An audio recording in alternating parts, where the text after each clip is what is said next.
La CEDEAO à la croisée des chemins entre réforme ou éclatement. À l'approche de sa 65e session ordinaire, des chefs d'État et de gouvernement prévus le 15 décembre prochain à Abuja, la question semble cruciale pour l'organisation.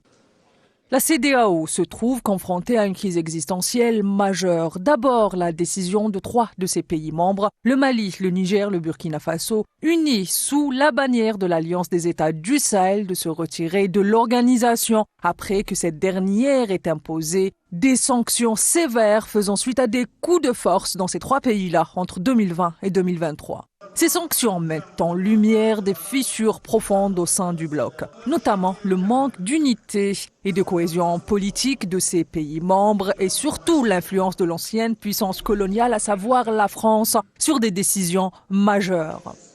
L'organisation, fondée pour favoriser l'intégration économique et politique de ces pays membres, souffre actuellement d'une gouvernance inefficace.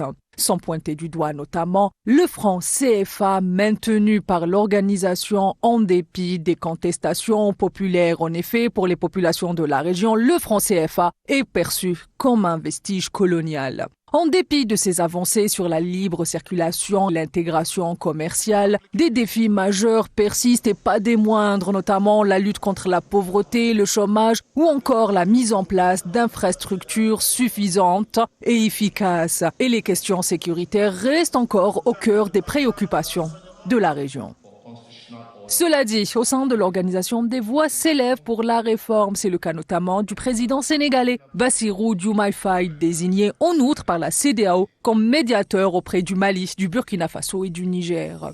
Le sommet prochain à Abuja sera décisif. Les dirigeants devront décider s'ils opteront pour des réformes audacieuses ou risqueront de voir l'organisation se fragmenter alors que la région évolue vers un monde multipolaire où la souveraineté est une priorité.